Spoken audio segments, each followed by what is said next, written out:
শীতের সকাল উপভোগ করার জন্য সবাই চলে আসলাম শাপলা বিলে। ঘুরতে এসে হয়ে গেলাম সকল মহিলার বডিগার্ড। লালাখালের পাহাড় বাইতে লাগলো আমার অনেক কষ্ট। পাহাড়ের উপরে ভিউ দেখে মাথা আমার পুরাই নষ্ট।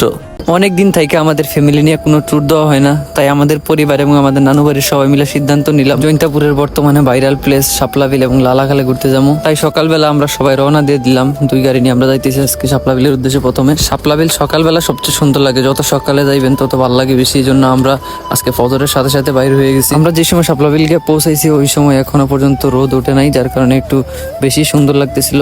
এই সৌন্দর্য উপভোগ করার জন্য আমরা তাড়াতাড়ি চলে আসছি শাপলা বিলে। বেশি সকালে আসলে শাপলা ফুলগুলো ফুটন্ত পাওয়া যায়। আর বর্তমানে শাপলা বিলে একটা রিসোর্টের মতো রেস্টুরেন্ট বানানো হয়েছে, খুব সুন্দর একটা জায়গা শাপলা বিলাস। এই জায়গায় মানুষের সমাগম অনেক বেশি হয়ে থাকে। মহিলা মানুষ ট্যুরে নিয়ে গেলে আরেক বিপদ, তাদের ব্যাগ এবং কাপড় বওয়ার জন্য তাদের বডিগার্ড হওয়া লাগে। সবার ব্যাগ গুলো আমার কাছে দিয়ে তারা কি সুন্দর ছবি তুলতেছে। আপনারা কোনো সময় মহিলা নিয়ে ঘুরতে যাবেন না, তাইলে এরকম বিপদে পড়বেন। শাপলা বিলে ঘোরা শেষ হওয়ার পরে আমরা লালাখালের উদ্দেশ্যে রওনা দিয়ে দিছি। এখন প্রায় বাজে 8টার সময়। সকালে নাস্তা করার লেগে আমরা এসে পড়ছি জৈন্তাপুরে। এই জায়গায় একটা রেস্টুরেন্টে এসে আমরা সবাই একসাথে বইসা সকালের নাস্তাটা করে নিছি। আসলে ফ্যামিলি নিয়ে ট্যুর নিলে একটাই বালা, সবাই মিলে একসাথে ভালো লাগে, খাওয়া দাওয়া তারপরে ঘোরা এগুলাই ভালো লাগে। সকালবেলা রুটি দিয়ে গরম গরম ডিম ভাজি দিয়ে খুব মজাই লাগলো। আমরা যেহেতু লালাখাল যাইমু এর কারণে একটু দেরি হইব, এই কারণে আমরা পার্সেল নিয়ে আনতেছি বিরিয়ানি, যাতে দুপুরের বেলা আমরা খাইতে পারি। পার্সেল না শেষ হওয়ার পরে আমরা রওনা দিয়ে দিচ্ছি লালাখালের উদ্দেশ্যে। জৈন্তাপুর থেকে লালাখালের রাস্তা তেমন দূরে না, জন্য বেশি সময় লাগছে না লালাখালা এসে পৌঁছাইতে। লালাখালা এসে আমরা নদীর দিকে আস্তে আস্তে নিচের দিকে চলে যেতেছি। এই জায়গার সবচেয়ে সৌন্দর্য হইল গিয়ে নীল পানি। এই জায়গার মধ্যে আমরা সবাই নিচে চলে আসছি। আর নৌকা দিয়ে ভ্রমণ করলে সবচেয়ে ভালো লাগে, এই জন্য আমরা একটা নৌকা ভাড়া করে নিলাম সবাই একসাথে। নৌকা দিয়ে আমরা ওইদিকে চা বাগানের পাহাড়গুলা ঘুরবো। একসাথে আমরা অনেক ভ্রমণ করে নিতেছি, প্রাকৃতিক সৌন্দর্য দেখতে পারতেছি, আবার নৌকা দিয়ে ভ্রমণ করতে পারতেছি। আসলে খুব ভালোই লাগতেছে। লালাখালের নীল পানিগুলো আসলে খুবই সুন্দর। এদিকে আমরা চা বাগানের কাছাকাছি চলে আসছি।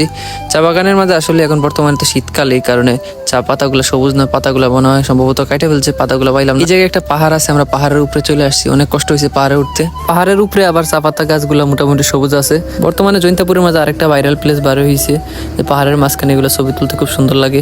এই জায়গাটা মোটামুটি ওই ভাইরাল প্লেসের মতোই লাগতেছে।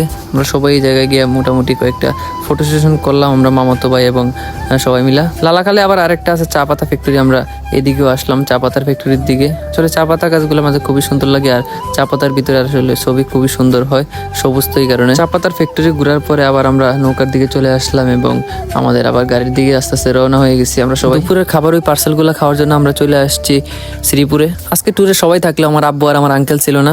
আঙ্কেল আবার শ্রীপুরে এসে আমাদের সাথে জয়েন হয়েছে। আঙ্কেলের বুদ্ধি দেখে তো আমি অবাক। আঙ্কেল আমাদের সাথে জয়েন হওয়ার পরে আসলে বিরিয়ানি খাওয়ার পরে পানি কিছু শর্ট ছিল, আর আঙ্কেল কি করছে ঘাসের মধ্যে হাত মুছা বলতেছে এটা হচ্ছে নতুন টেকনিক। সবাই একসাথে আনন্দ করার জন্য আমরা একটা লটারির আয়োজন করছি, আর এই লটারির মধ্যে সবচেয়ে ভালো পুরস্কার ছিল একটা করক বেড। সবাই তুলছে কিন্তু কেউ করক বেডটা পায় নাই। সবার শেষে আমি তুলছি এবং আমার বাগি পড়ে গেছে করক বেডটা। আজকে ট্যুরটা আসলে খুব বেশি ভালো লাগছে।